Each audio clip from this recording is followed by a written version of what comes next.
Hi, everybody. Alexa, stop.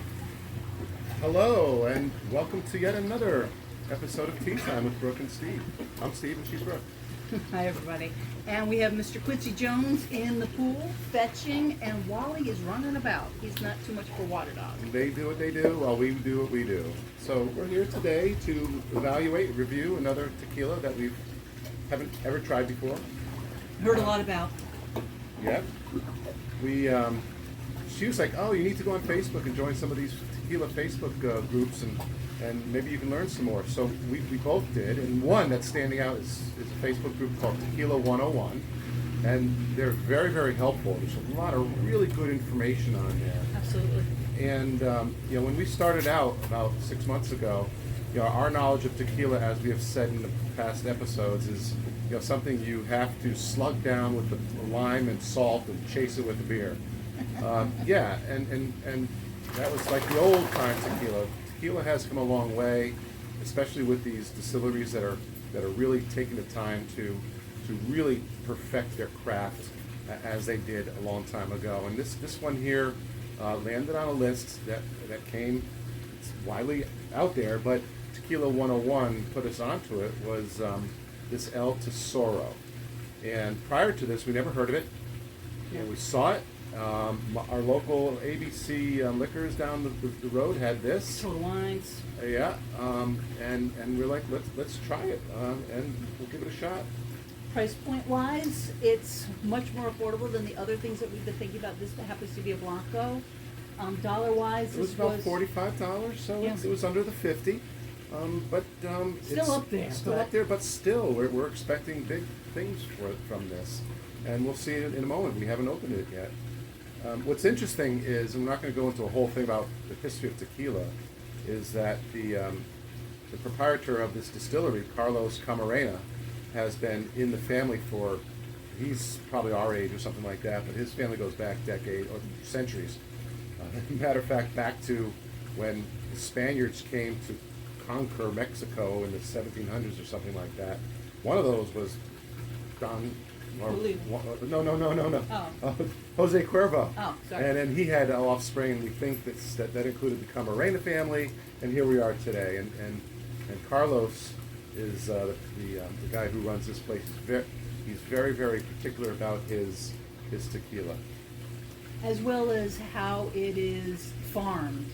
A lot has gone into being holistic and natural, and believe it or not, giving back to the community, or to the community of tequila makers. Promising, actually, I think 5% or 4% of your harvest you will let bloom. And when you let it bloom, you're allowing bats, tequila bats, believe it or not, to come in and cross-pollinate to make seeds.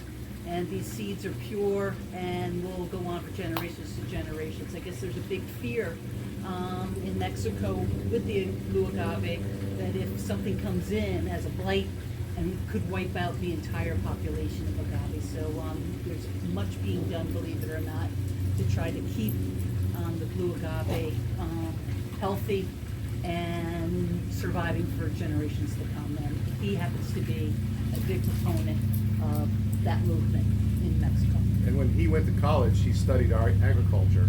So he's really, really in tune to how the agave is grown, properly developed, properly harvested, and therefore the comment on the bats and the comment on how pure this is. So pure that he doesn't typically water it down to get the alcohol content to 40 proof. He actually distills it to 40 proof, which is kind of interesting. I don't think any or many of the other distilleries do that. I don't know, but it's kind of an interesting thing. It's the first one we come across that does it.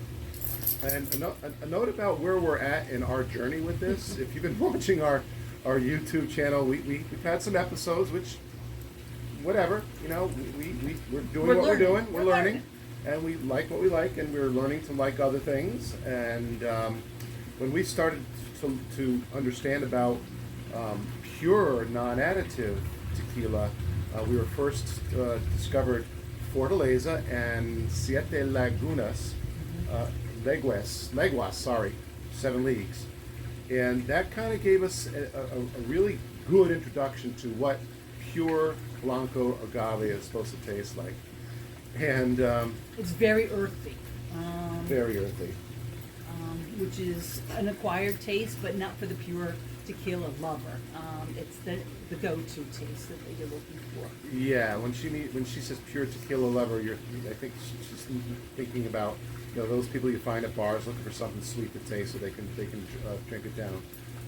But the two, the Fortaleza and the 7 leagues, they were similar in a way but different in a way, and we had a similar reaction where they both had this agave taste, this pure agave taste.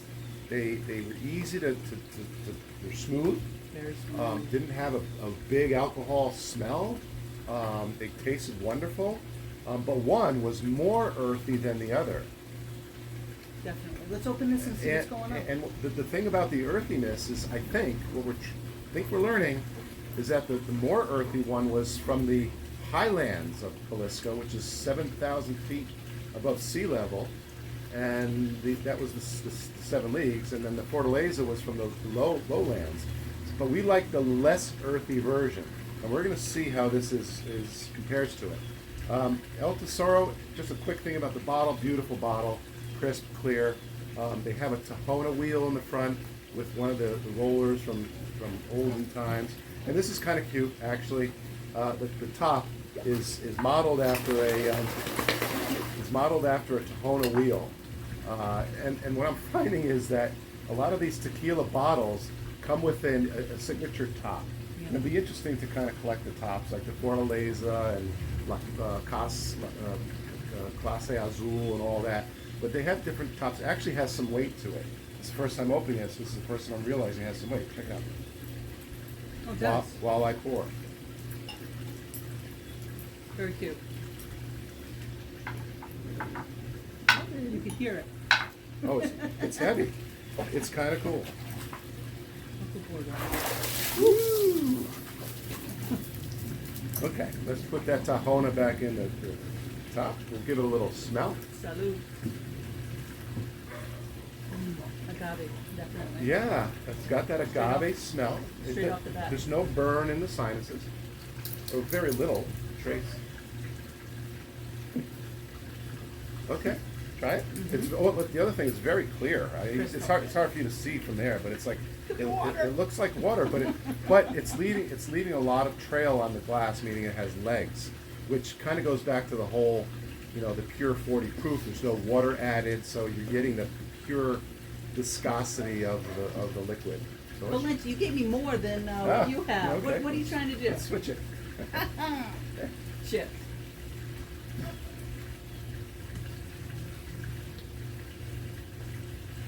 Okay.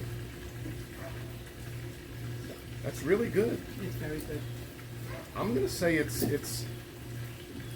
right or wrong. I'm gonna put it between the Fortaleza and that 7 leagues. I think so. You know what I mean? Yep.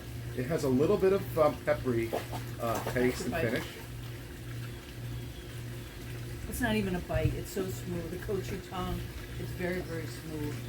Yeah, and it's almost got like a fruity kind of taste to it, like peppery, fruity. It's hard to describe, and it's people are all over the place with their notes of what tequila tastes like, but yeah, it's kind of refreshing in a way, in a tequila way. I think it would be stunning in a margarita. Oh yeah, A fresh 100%. margarita would be unbelievable. You could sip it on ice, straight up. We've seen the Reposado and the Añejo, very light in color. So it'd be interesting to try those, And see what they'll be like. and I'm really interested in trying those too, because we've become Reposado fans. We like the aged flavor of the oakiness and the barrels, and I think this one or maybe some other, I can't remember, is aged in bourbon barrels, which if you watch our very first episode, we talked about Brabon, which is aged in a bourbon barrel, and that infuses a lot of different flavors into the tequila. So we'll check those out another time. This is pretty good though. I would still do this just as a sipper. You know, it's got a little heat, a little peppery, kind of like a white pepper or something like that. It's good. It's good. I will recommend this. Salute. Salute. And let's see if Alexa's still on. Alexa, will you resume the song, please?